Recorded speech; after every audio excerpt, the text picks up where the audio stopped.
Halo semuanya, perkenalkan nama saya Riani Larasantuluan dengan NIM 2407010114. Di sini saya akan mempresentasikan siklus pemecahan masalah melalui perencanaan kesehatan masyarakat. Pertama-tama kita harus tahu apa itu Problem Solving Skill (PSC) dalam konteks perencanaan program kesehatan masyarakat. Nah, menurut Hani Handoko 1997, ada pada semua jenis kegiatan. Yang kedua yaitu sekumpulan kegiatan pemutusan selanjutnya yang berkaitan dengan apa yang harus dilakukan, bagaimana melakukannya, kapan melakukannya, siapa yang melakukannya, dan kemampuan untuk memilih satu kemungkinan dari berbagai kemungkinan yang tersedia yang dipandang paling tepat untuk mencapai tujuannya. Mengapa urgensi perencanaan itu penting? Yang pertama yaitu protective benefit, jadi mengurangi kemungkinan kesalahan dalam pengambilan keputusan. Yang kedua yaitu positive benefit, yaitu memungkinkan sukses pencapaian tujuan. Yang berikut ada manfaat dari PSC, yaitu pertama sebagai pedoman pada tahap pelaksanaan dan evaluasi. Yang kedua yaitu memudahkan dalam melaksanakan koordinasi. Yang terakhir atau yang ketiga yaitu penetapan tanggung jawab secara lebih tepat. Bisa teman-teman lihat, ini adalah siklus pemecahan masalah.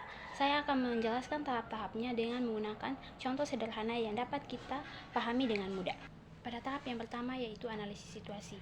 Nah, tahap PSC ini yang pertama yaitu kita mengumpulkan data tentang situasi kesehatan saat ini. Jadi contohnya itu seperti kita melihat nih di suatu desa banyak orang-orang yang flu. Nah, dari situ kita dapat menganalisis dengan meminta data pada puskesmas atau pihak-pihak kesehatan untuk kita dapat menganalisis dari data itu. Tahap yang kedua yaitu identifikasi masalah. Nah, jadi kita temukan nih masalah utama dari data tersebut seperti kurangnya vaksinasi, sanitasi buruk, seperti rumah yang kotor, padat penduduk, dan sebagainya. Tahap yang ketiga yaitu prioritas masalah. Nah, jadi kita memilih yang paling penting dulu berdasarkan dampaknya. Nah, dari desa itu kita prioritaskan kebersihan rumah karena itu yang paling berdampak dan paling sederhana yang bisa kita atasi. Yang keempat yaitu tujuan. Jadi menentukan sasaran atau hasil yang ingin dicapai melalui pemecahan masalah. Nah, jadi kita membuat tujuan yang jelas, bisa diukur dan bisa dicapai. Tujuan kita untuk desa tersebut adalah bersihkan banyak rumah dan beri vaksin selama 6 bulan agar flu itu berkurang. Yang kelima ada alternatif pemecahan masalah. Jadi kita mencari cara-cara yang berbeda untuk menyelesaikan masalah tersebut. Nah, dari desa itu kita ajak banyak orang untuk bersihkan rumah atau beri vaksin gratis, kita pilih mana yang cocok. Yang keenam yaitu perencanaan operasional. Jadi membuat rencana detail, siapa yang bertugas, kapan, dan di mana dan bagaimana cara melakukannya. Jadi rencananya yaitu kita membersihkan rumah, beri vaksin dengan bantuan dokter. Yang ketujuh yaitu pelaksanaan dan penggerakan. Jadi kita lakukan rencana dan gerakan orang-orang. Kita ajak warga tersebut untuk membersihkan rumah mereka sendiri dan dokter untuk beri vaksin.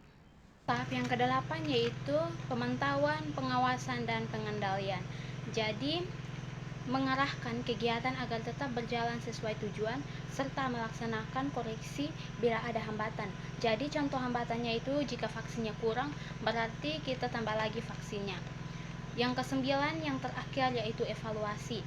Jadi menilai hasil pelaksanaan, apakah tujuan kita itu sudah tercapai atau belum. Jadi tujuan kita adalah membebaskan masyarakat dari flu. Jika flu berkurang, maka hasil tersebut bisa dijadikan evaluasi dan sebagai dasar untuk melakukan siklus berikutnya.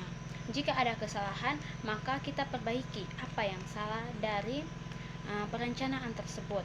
Kesimpulannya adalah PSC sebagai alat utama membantu rencana kesehatan masyarakat yang sukses. Jadi PSC ini bisa membantu kita dalam mengatasi masalah kita sehari-hari dalam konteks kesehatan.